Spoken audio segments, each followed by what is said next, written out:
The Zone Coverage Podcast Network. They may be drinkers, Robin, but they're also human beings. Hell yeah, let's get stinko.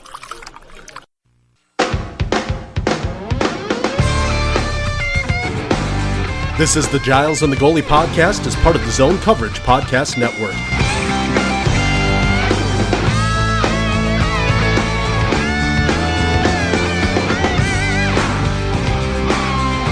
With your hosts, Giles Farrell and Ben Remington.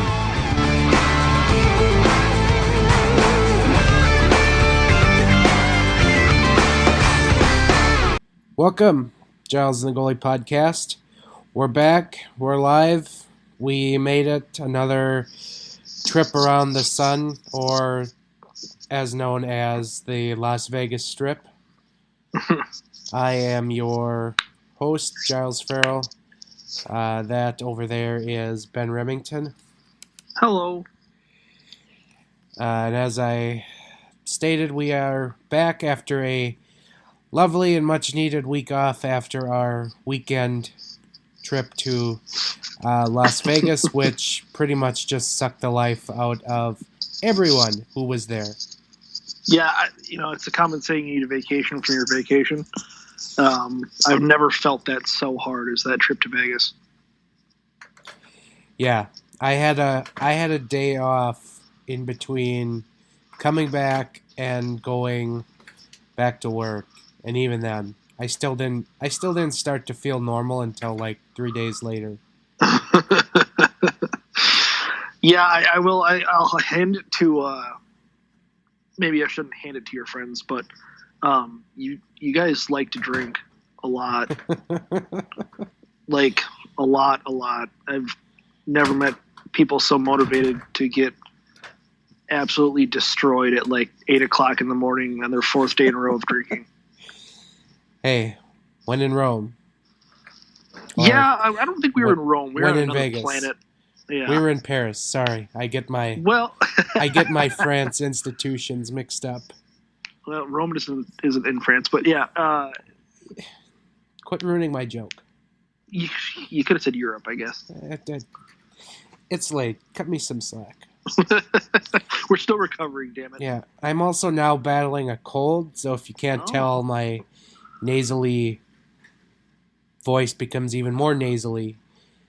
So just taking, cold medicine to try and make sure I don't sneeze and cough throughout the entire show. So yeah, that. Otherwise, before that, yeah, it was a good trip. We did get to partake in a Vikings playoff game in Vegas. I will say, for as much crap as everyone gave me, and rightfully so, because that was like a worst case scenario thing for me. As far as the way the game went, it could not have gone better for me. Yeah. Because they were in it for like a whopping 5 minutes. Yeah, they had the tying touchdown. Something Green Bay never did was, tie the game at 7. Fair. And then, yeah, the wheels fell off. But wheels definitely came off. Thankfully, we had pitchers and pitchers of beer. Yes, we did. We ran up a mighty fine bar tab. Yes, we did. I'm super glad my wife can't see that. Oh, actually, she can. Well, that's fine. I did take a picture of the receipt. Yeah. Just to prove how bad it was. Yeah, I did the math later, and I think this is correct. We averaged a gallon of beer per person. Because it was 25 64-ounce pitchers, which is roughly 12 and a half. There was like 13 of us, 14 of us. So yeah, almost a gallon of beer per person. And you couldn't have asked for a more perfect setting to take the game in. Oh yeah. As I periscoped, I started. You turn your back, you turn around, and you're looking at the strip, and then you just quick swing around, and you're looking at giant TVs with the game on it. Yeah, it's a really cool venue. Right across the street from the Bellagio fountains, and really cool rooftop bar. And it was a nice day. I mean, it was a little chilly, but it was nice. Yeah. No, weather was fantastic, and we came back to bloody snow. Now, this is assuming you have any memories. Do you have a particular memory that stands out, or a favorite thing that we did in Vegas? Ooh, boy. You're right. First of all, remembering is just of utmost difficulty. There's a lot of good moments. The food we had was great. We did Mabel's on what was that, Friday? Yeah.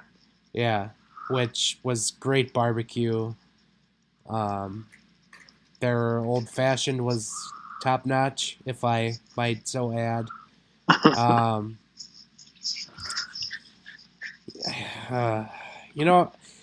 If you're gonna put a gun to my head, I liked it, kind of the simpler moment that I had when I think it was Thursday night. Me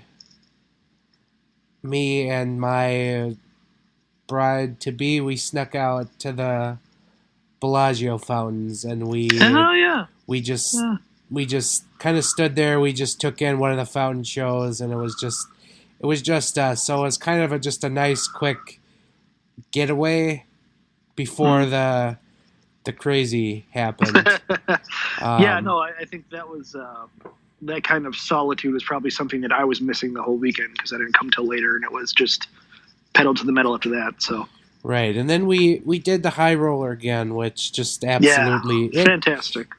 I did less than I did last year, and it wrecked me more this time. Really? Yeah, because that's what I'm pretty sure put an end to my evening at Fremont, because I was pretty done in. Huh. Yeah, it's interesting. I actually, so the fun fact, for the first time since I think I was roughly 20-ish, I blacked out on Friday night at Fremont.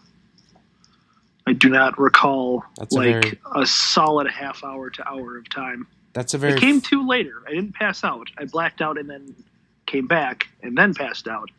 But very, very interesting for me, because that almost never happens. That's a very Fremont thing to do. It really is. Apparently, I had a wonderful conversation with a homeless man before we got whisked away in our Uber back to the Strip. I wish I would remember any of that.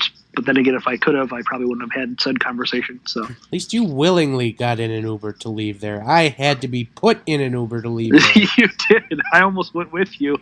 But luckily someone else volunteered. And then I don't remember anything after that. So, But, I mean, I think that it was probably warranted at that point in time. Similar to when I showed up on Saturday night after me and some of our other friends finished watching the football game. We met up with you and the rest of the guys later. And I've seen you very drunk many times. And this was by far the drunkest I've ever seen you. Even on this podcast. Right, yeah. No, you were twice as drunk you've ever been on the podcast. And so I show up and you're, like I said, annihilated, and it's like 9 o'clock at night. And your cousin, Jeremy, who apparently is a big fan of the show, decided that you guys need to take a shot after that. And I was like, it is time for Giles to go. Oh, man, I just remember we never did a birthday shot for him. Son of a... Well, yeah, I think you had made up for it in other alcohol consumption. Okay. Yeah, so that was the trip. And then Sunday we got to see the Chiefs turn around from historic deficits and win, and they're going to the Super Bowl, which is amazing. It was really amazing. That first quarter was rough, but man, was that a lot of fun after that. It was. All right. Before we spend an hour talking about our Vegas adventures, just give the people what they want. Yeah, we should probably snap to it and talk about hockey, which in the last week since we've actually come back, kind of the big talking point I had and has been around the league is the rotating door of head coaches that seemingly come and go.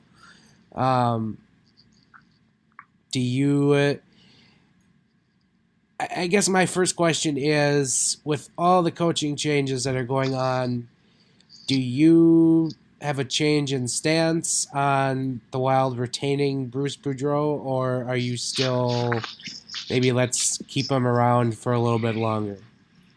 No, it hasn't changed my stance at all. And if anything, the rotating doors, as you're talking about, like it's gone to the point of like caricature now. Like it's just downright silly how quickly teams are firing coaches. And I get it, it's so results oriented and it's so, win now, what have you done for me lately? But it is just downright comical and kind of speaks to just the general ineptitude of NHL front offices, just in general, that coaches are being fired at this kind of rate. Like, you're literally firing a third of your coaches every single season. Like, I just don't understand how that sits with people. Like, how people are just okay with that being 100% commonplace every single season.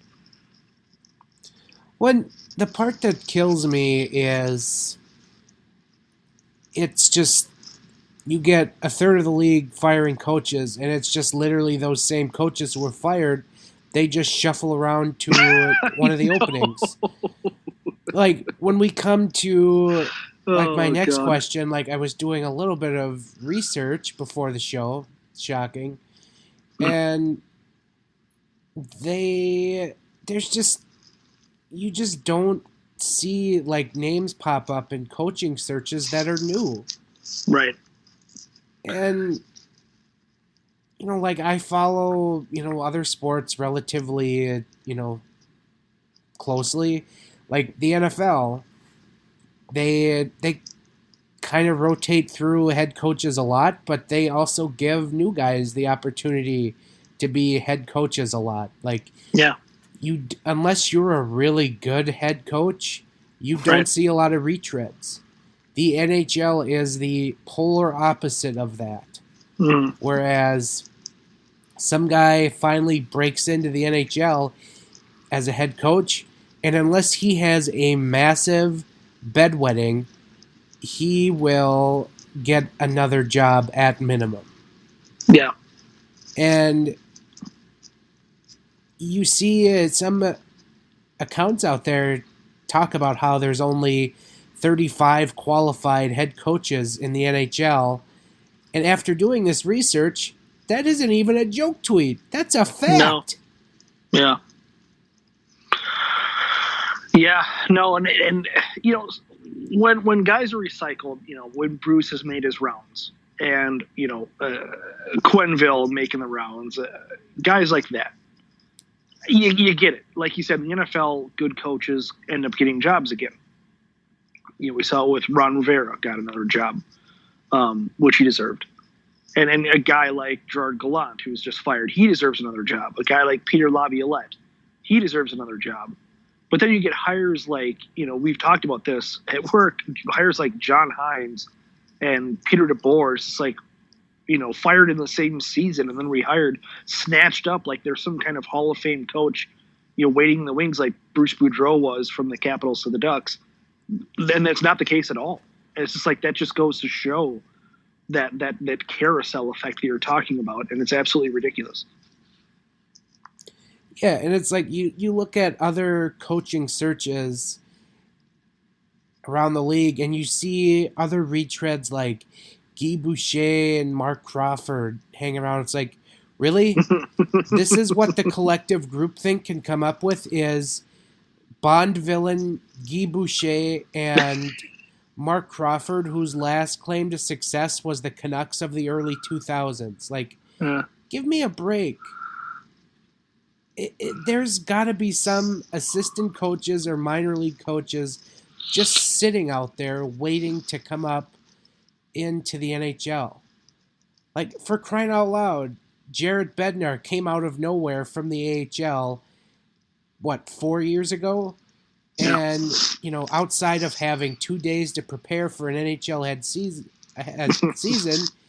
he's actually been a pretty competent head coach. Yeah. Yeah, I don't understand it. It just, there's a farm system there. Like there's lots and lots of hockey teams out there. You can pull from the AHL. You can pull from college. You can even, I guess you could even dip down to juniors and kind of work your way up. I don't understand how that intricate farm system is there for players, but it's literally untouched when it comes. I mean, almost untouched when it comes to coaches. Like, how often is a college coach hired to the NHL? Once a year tops, like once every other year, more likely. Yeah. And same thing with AHL. It's like of the 10 guys fired, one is going to be replaced by an AHL guy. And the other 9 are going to be replaced by a guy who's sitting on his couch who coached in the NHL last season. And that kind of goes to my next question is it seems like Bill Guerin is kind of content to let Bruce play this season out and then evaluate or maybe go in a different direction for a head coach. And it's seemingly playing out well for Guerin because he's going to have a good pick of the runt to get a new head coach if he so chooses. Right. And do you have like a preference as to which way the Wild should go if they opt to not bring back Bruce? Well, I mean, to say that they should want a guy like Gallant or Laviolette, which I'd be on board with, but that just kind of bemoans the point we were just making. So, I mean, certainly those two guys are front of mind, but I don't know. I'd be interested to see what Guerin comes up with and what happens. I want to see some new blood up and down. Like, if they're going to replace Bruce with Kirill Kaprizov supposedly coming over, maybe a little bit different look on the team next year. I kind of want to see a little bit of different look on the coaching staff too. Like you want to get some fresh blood in there, somebody who thinks a little bit differently and maybe a little bit outside the box. But like I said, that being said, I wouldn't be horribly upset if he does hire a retread as long as it's a good one, like Gallant or Laviolette, not whoever is the flavor of the month for NHL coaches with 3 previous bad jobs. Right. And somebody, I put this out there when Gallant was fired. Like, if you are thinking about moving on from Boudreau, then, I would be okay with Gallant. And somebody asked me, like, what does he bring that excites you? And I said, he strikes me as a good communicator, and I remembered a story I read about Eric Halla when he went to Vegas and just how Gallant just basically told him, you are a good player, like, now you just need to go play like it. So basically he has that good, like, communication, kind of like what Bruce has with the players. But there are some warts, obviously. I think it was the Athletic, some points were raised about, offensive-minded players that never really fit into his system, like Chipachov, the Russian guy who literally had one game with the Golden Knights before he went back to Russia. There was the Thomas Tatar experiment, which failed in Vegas, and then he refound himself in Montreal. And then there was one other I can't think of, but there are some obvious warts to Gallant. But if your failures are Thomas Tatar, right, and the zany, and I mean zany, Shipachyov situation, I'm okay with that. Like, if those are your examples of your failures, that's fine, because he still is. I feel like gotten really good production out of William Karlsson out of nowhere. Gotten good production out of Mark Stone, who was playing well before he went to Vegas, but continues to play well, amongst other players. So, I don't know. We don't need to belabor this. I get the feeling that Gallant could be hired by a team before the season's done. Yeah. But both of us kind of liking him because of our Vegas fanhood, being a little bit more familiar with him. It does make for an interesting name this offseason with Bruce's contract expiring. Yeah. And we can sit here, we can go over the retreads all we want, but right. The name I would maybe look at, that's not in the retread category is the guy sitting in Iowa, Tim Army. And I think he was maybe being touted last year by Paul Fenton to be the head coach. But he's been with Iowa for last year and now this year, and he's done quite a good job of getting Iowa into the playoffs last year. They're one of the best teams in the HL this year. Sure. So if you're looking to go in a different direction, which, hey, I'm all for trying new things. Tim Army never has head coached in the NHL, so yeah, giving somebody their due would be okay with me. Yeah, and I'm not trying to kiss any ass with this one, but I'm interested in Scott Sandelin. Like, that's a name that he was kind of thrown out last year a little bit as a candidate for some jobs, but you really can't argue with the guy's track record. He's done an incredible job at UMD, with a program that, let's face it, wasn't tops in the state when he took over, and now is back-to-back national champion. So I think it's a matter of time before he gets a shot at the NHL if he wants it, which, I guess I wouldn't exactly blame him if he didn't want to make that leap, but if he does, I think that's probably coming soon. Yeah, I think it was the Ducks he was in the mix for. Yeah, it was someone he was linked to, and I don't know, I forget if he interviewed or not, but I know he was in consideration but just the fact that he didn't get hired. Like, the dude wins back-to-back national championships, and some teams I think we'll go with the guy who's failed in 3 other teams. Like, that just kind of shows, like, what we're talking about. Yeah, I mean, if he's interested, you can give him a shot. I mean, for crying out loud, somebody hired Dave Haxtell. Yeah, I mean, yeah, And yeah. Dave Haxtell didn't win anything. True. So, right. So that was my big, talking point, is just because the head coaching carousel is moving on, and Bruce is still the 5th or 6th most tenured coach in the league. And until Jeff Blashill is inevitably fired for having the worst roster in the NHL. He's just got to be looking behind his back every day.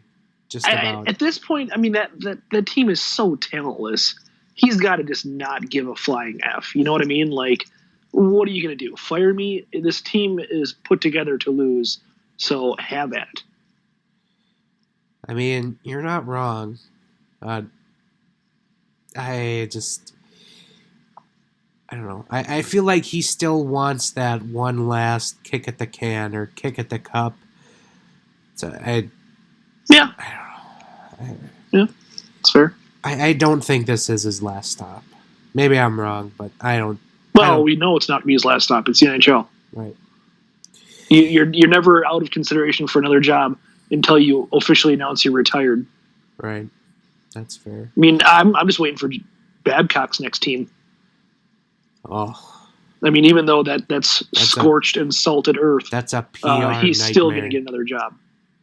If he wants one, which he probably doesn't, actually. No, that's such a PR nightmare for a team to... Yeah, they'll let it cool down for a season and he'll get hired. Yeah, bring him here.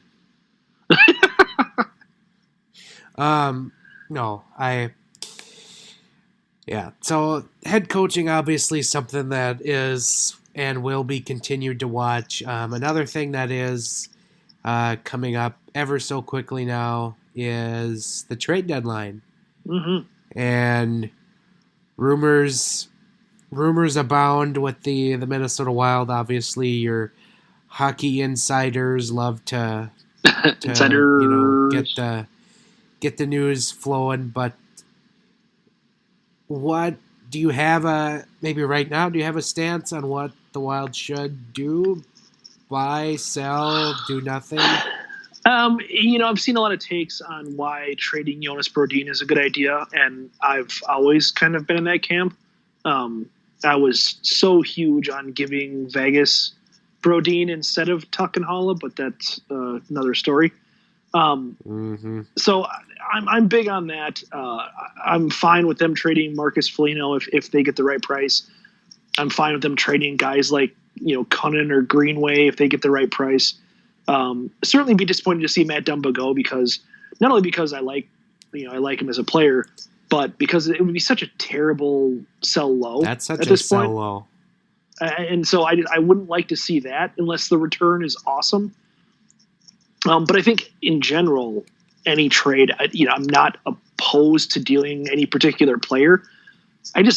You just want to see a good return, right? Like, it sucked when they traded Nino, but it was the return that made everybody upset. Right. And, the granted for Fiala trade is working out beautifully right now, but the return just kind of looked underwhelming at the time, and there still wasn't a lot of mitigation there on Fenton's part. So it's just the return. Like I'm fine with them trading anybody really, but they just need to get a good return out of it. And hopefully that's what Guerin's mindset is. Don't go into a deadline promising yourself that you're going to trade Jonas Brodin, because then you'll end up taking a lesser deal for him. Promise yourself that you're going to get value for him, or you'll walk. And having that kind of mindset, I think, is going to be key. Yeah, and I am coming more into the belief of you should move him now because you'll get good return. Yeah. I mean, you've seen what other teams have dished out for more offensive type defensemen, and for those teams who really want a good shut down blue liner, somebody who can transition the puck, Jonas Brodin is one of the better ones that there is out there. So you'd have to think, with a year left after this on his contract, you would think that should net the Wild a high draft pick, or a decent prospect, but it's kind of a one or the other, but not both kind of a thing, just because of his offensive limitations. Yeah, and that's why I'm fine with them trading him, because he's so allergic to offense. But you're right; they should get a good pick for him. That's or a good young player, prospect, whatever. Be interesting to see what they do, because they certainly still have the depth at defense. Carson Soucy has played great. Brad Hunt even kind of has a place in this team, even though he's been scratched recently. I think that there's a lot of opportunity there for them to deal Brodin and not feel the sting of it too badly. And I say this in the nicest way, but of the defensemen in the top four, Jonas Brodin is the most easily replaceable. Yeah, absolutely. It's like you said, he's a defensive superstar, but he literally contributes absolutely nothing to the offensive side. And there's a lot of guys like that in the NHL. I mean, there's talent involved, but you don't have to be the most talented guy on the ice to play really good defense. And, whereas on offense, that's a completely different story. And that's why a guy like Matt Dumba is, to me, twice as valuable as a guy like Jonas Brodin. Just because it's like in baseball. I mean, how much do you pay for a guy who can field versus a guy who can hit? It's kind of a no-brainer. And then the other kind of name that's now out there is Jason Zucker, who's currently injured. But should he have high interest upon his return before the deadline, do you trade him? Do you see, or is it a good offer, knowing that the Wild have to move, a forward or two for next year? Yeah. What are your thoughts? Because Zucker will be at 29 next year, and At some point you kind of got to worry because his speed really is his game, and when that goes, then that's kind of it. Right. I think even with his situation, I think it's the same principle. I mean, if you get a good return for him, then I think that I wouldn't say don't hesitate, but I think that you take it if you believe that it's a really good return for him and it makes sense for the team. But don't go into the deadline with the mindset that you have to deal him, because then you're going to end up taking crap for him, and that doesn't help anybody. So, if they get a really, really good package back for him, then I'm fine with it.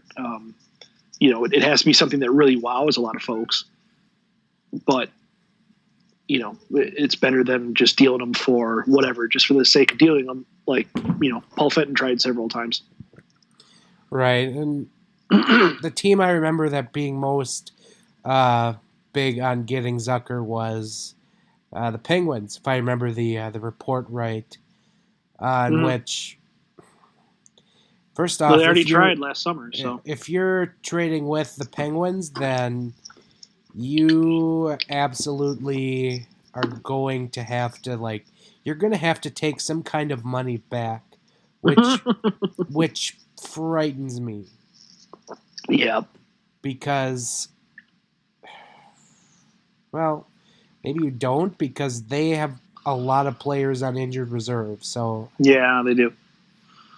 The cap is weird, but the Penguins do have their first round pick, which they do love to give away more than Chuck Fletcher did. So they do. That's true. If maybe say a first and a prospect for Zucker, that might be enticing. But yeah, I don't know. If I'm Bill Guerin, I am listening to these offers, especially with just the poor, cupboard that the Wild have for prospects. He's really got to start thinking about maybe restocking those, kind of looking out for the future more or less, to try and right the ship, because we kind of beaten this like a dead horse on this podcast. Yep. Time is a flat circle. The Wild need to start, building players up through the draft and the minor leagues, and not trading for them in free agency. It just it hasn't played out well. I think you need to start being in the mindset of building around Kirill Kaprizov too. Like, I don't think a lot of people are in that mindset right now, where you're building around him. You just kind of hope that he shows up, Right. But we're getting so close to that, and we're a season away from him being here. I think that now is the time where you start, making moves with him in mind. And maybe not even draft picks necessarily, but definitely if you're getting any young NHL players or young prospects, I think that's maybe the mindset that you need to be in is what can we do to help make Kirill Kaprizov even more successful here. Looks like he had a fun weekend at KHL All-Star Weekend. Mm-hmm. Did you see his slick new stick from Bauer, I think it was? I did, and I haven't read up on it at all. Is there something to that giant slot in the blade? I don't understand. No. Okay. I don't know. What I meant to is say. Is it more aerodynamic? I didn't read up on it like you do. Yeah.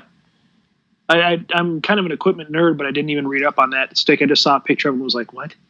So if you haven't seen it, it's a regular looking hockey stick, except there's like a, I'd say half-inch like hole like that runs the length of the blade. And I just don't know what the purpose to that is. I don't know. It can't be a weight savings thing. I don't know. I honestly don't know. I don't know.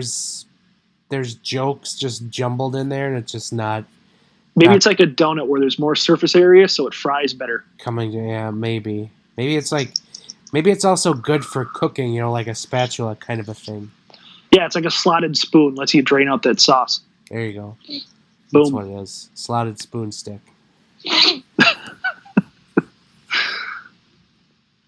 Yeah, It's fascinating. I'll have to read on it to see what that's supposed to do, but I get the feeling that it's kind of gimmicky, but who knows? oh, I got it. The slot is actually the length of Paul Fenton's tenure with Minnesota. Oh, that makes sense. It's the Paul Fenton Memorial Stick. Yes, that makes a lot of sense. Got it. Nailed it. Boom. All right. Yeah, back to the trade deadline. I think the Wild should be looking at selling. Mm-hmm. And, if you're worried about who's going to take somebody's place, there's some good candidates in Iowa who can, come up and fill an NHL roster spot for the remainder of the year. Yeah, what do we have to do to get Sam Annis a job in the NHL? For crying out loud, Jerry Mayhew's scoring a goal a night in the AHL. Him too. Get this man a chance. Right. This is why when you have all these players on the roster, you just logjam yourself into not being able to call anyone up. On the bright side, at least they aren't employing anybody who's truly abysmal. You know what I mean? Like the Chris Stewarts and those kind of players from Chuck Fletcher's tenure. Hey, Chris Stewart was just put on waivers the other day. I know he probably shouldn't have even been on an NHL team to begin with.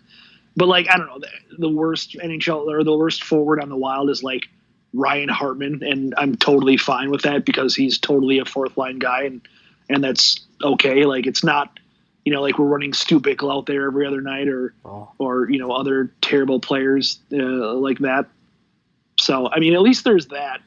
Which makes it kind of tougher to manage almost. We're not shoveling Stefan Veilleux or Chris Porter into your lineups every night. Oh, Chris Porter! God, I forgot about him. He's a great example. Oh, what an atrocious season that was. Yeah. The guy was literally signed here because he was Zach Parise's best friend. Yeah. Yeah, I don't know how he found his way in the lineup as much as he did, but here is a comprehensive list of Chris Porter moments from that season. End of list. All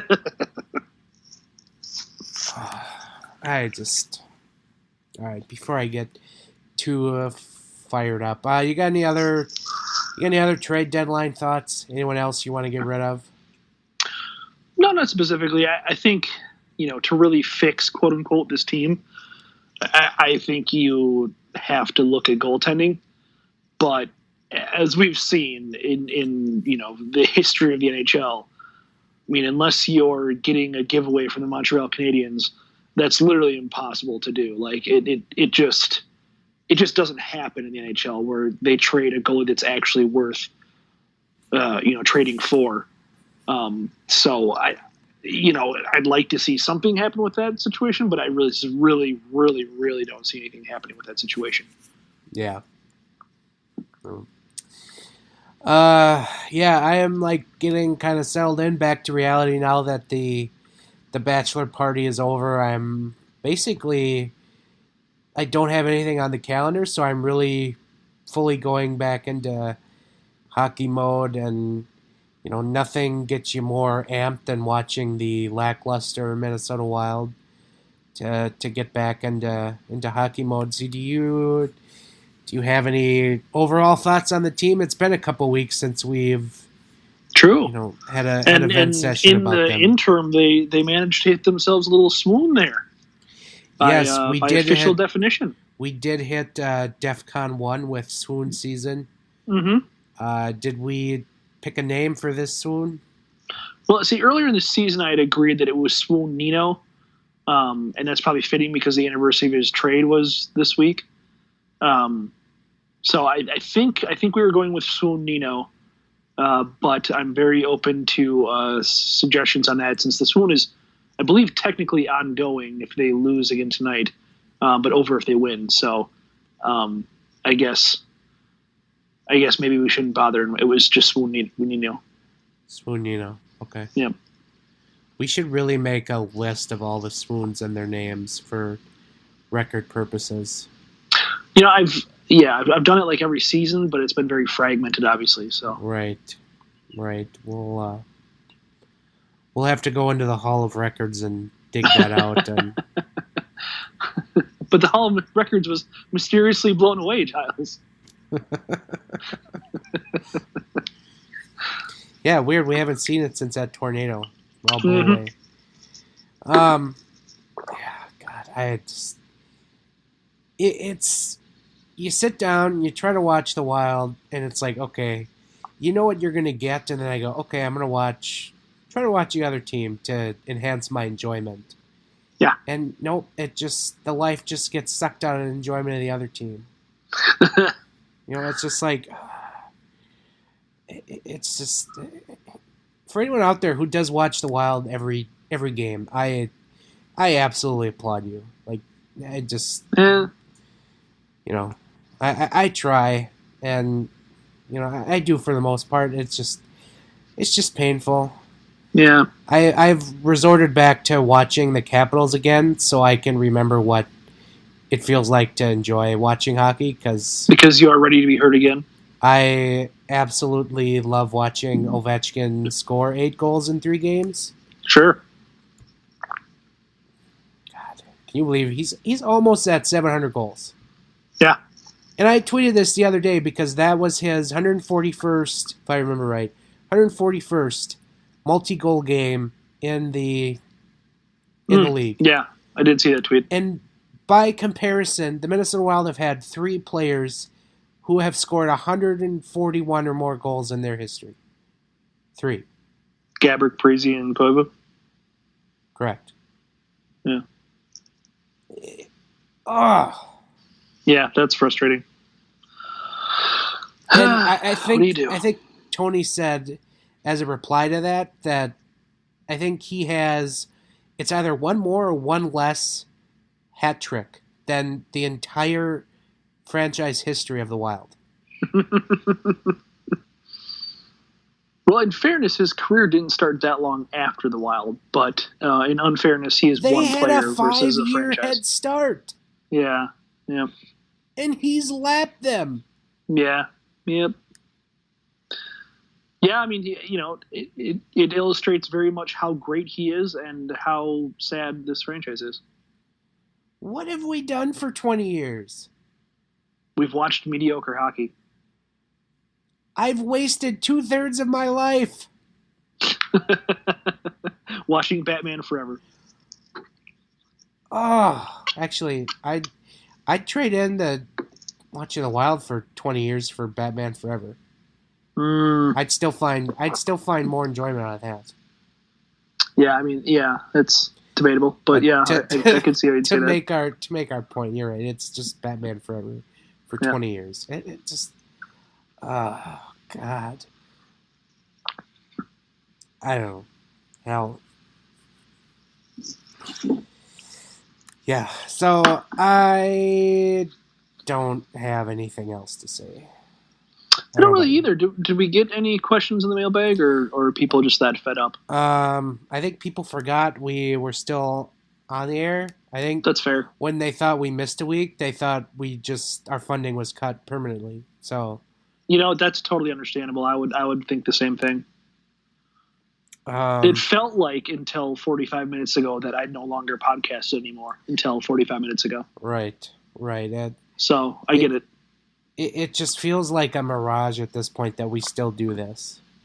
We did get one question from Morpheus from the Matrix. I think our most frequent mailbag submitter did ask what was the best part of the Vegas trip. I answered. Did you answer?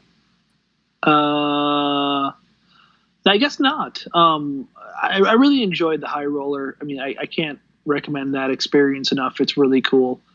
And then I think it was very nice what we did. We hopped on a party bus with the Vegas sign. That was cool. And then went to downtown. And downtown is just it's a blast. It's a great place to go for just one night. I wouldn't want to stay there per se because I'm not a degenerate gambler. But it's like a really big trashy house party. And that's just fantastic to go to for one night.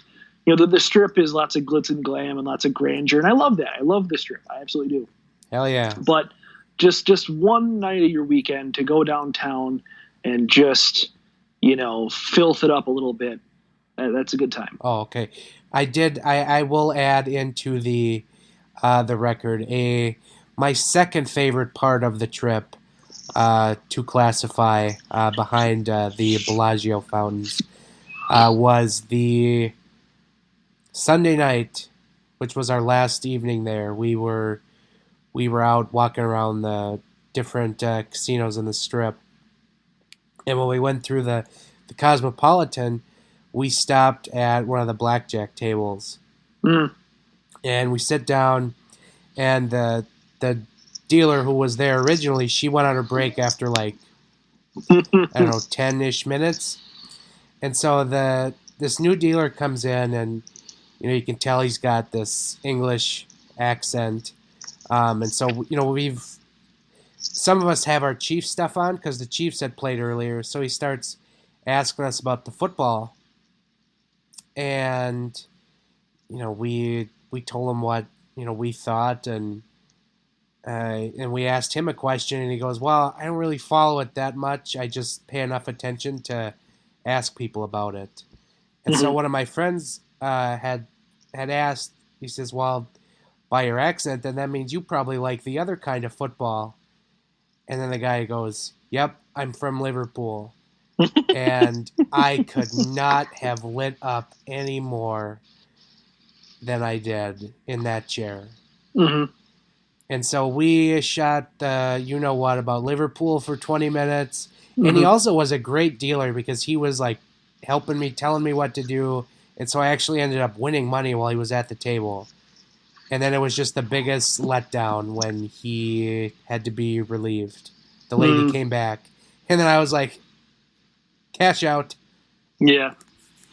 Yeah, I wish I could have joined you guys. I passed out early that particular night. You guys were dead that day. Too much legal Vegas activity, if you catch my drift.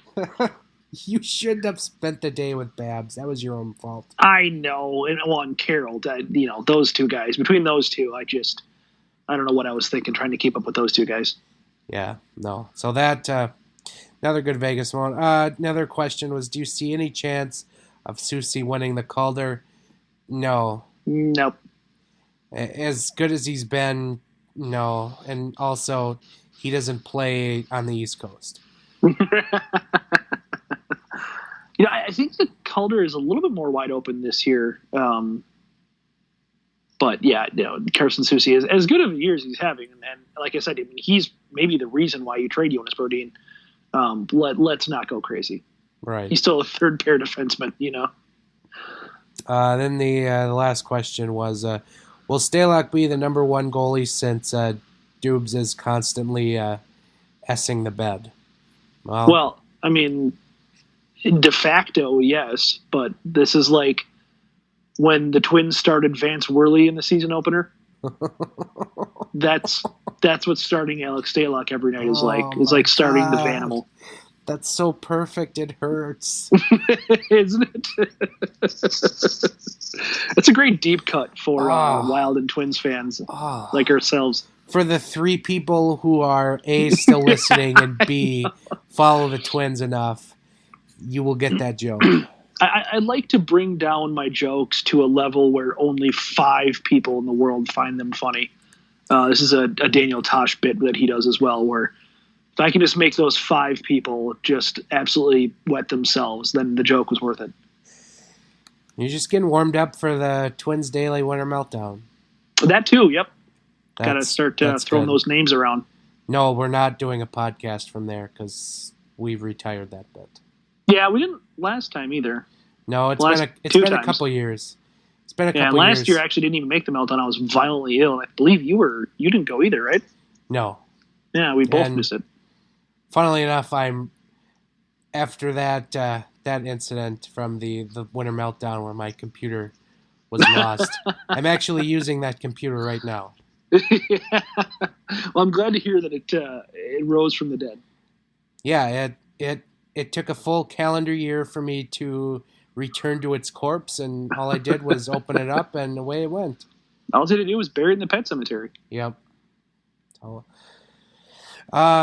yeah, I don't know. That's really all I have. I don't know. You got I wish some... there was more to talk about with this Wild team that was like actually interesting. I mean, I guess the trade deadline stuff is kind of interesting, but Right. I don't know. The All-Star game's coming up. Do you have any kind of feelings towards that whatsoever besides you're tired of it and don't want to see it? Yep, me too.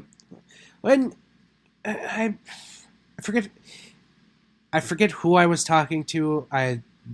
Maybe this was, I don't even remember if this was an actual conversation, but in Vegas, I was talking to somebody about the All-Star Game jerseys. This feels like it happened. It could have been a dream. I don't know. We're talking about the All-Star Game jerseys and just how bland they are. And I cited your work on Microsoft Paint, which it took you 10 minutes to craft something better in 10 minutes than what the NHL paid somebody a lot of money to do. Like probably months. Right. Yeah. I just...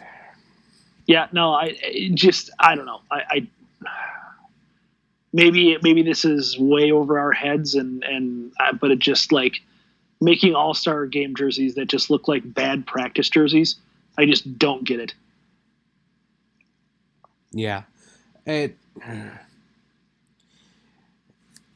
This is where the Adidas foul kind of comes in. This is really where they've been less than stellar as the official jersey supplier of the NHL.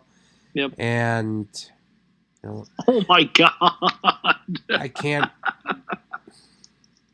You'll see in a sec. Oh my God. I know you're streaming, but wow. Wow. For those who are wondering, we're watching the end of the Florida game, and you probably know how that goes at this point. Well then. What a swoon it is. swoon, Nino. Uh-huh. Oh man. Yeah, it was just low enough. That's disgusting. Wow. That's not good.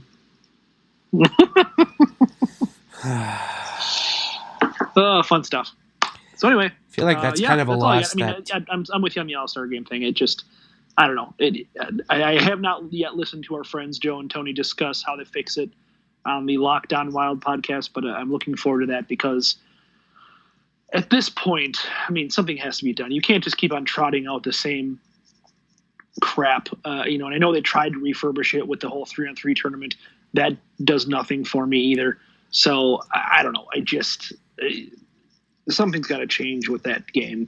And even if it's something as small as making good jerseys for it, I'll take it at this point because they haven't even done that in, roughly 2 decades. So the problem now is players don't even want to go to this. I know, that's the hilarious thing. Players are skipping and just taking the toll. It's so awesome. It's just shoving it right in the NHL's face, and this is dumb, and nobody cares. When noted party animal Alex Ovechkin doesn't even want to bother to come out and drink for 3 days, then maybe it's time to rethink this. But yeah, I mean, when you're him and it's like your 15th All-Star game, who cares? Right. I mean, it's just like whatever. It's for a lot of folks, I'm sure it's awesome and an honor. But for a guy like him who goes every year, it's just like, yeah, I'm just gonna sit this one out because I'm tired. Yeah, it's tiring. All right, that can probably do it. I feel like this loss for the Wild is a kind of a loss that ends a head coach. I don't know about that. That's how it feels to me. I don't know. Maybe I'm wrong. Maybe. Whatever. All right, let's get out of here. Cool. Ben Remington on Twitter, Giles Farrell on Twitter, GATG Wild Podcast on Twitter. Find us on Twitter, Facebook.com/GATG Wild Podcast, iTunes, SoundCloud, iHeartRadio, Google Play, Spotify is where we are at. Zonecoverage.com is where the podcast is also at. And yeah, that'll do it for us. And we'll chat with you again next week. Later.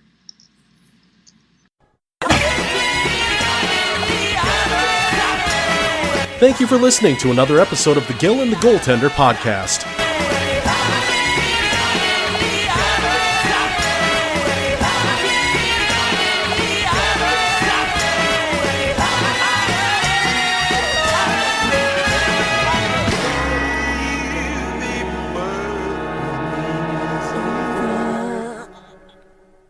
That's not resiliency. You're making it sound like we're good. That's all. I'm done.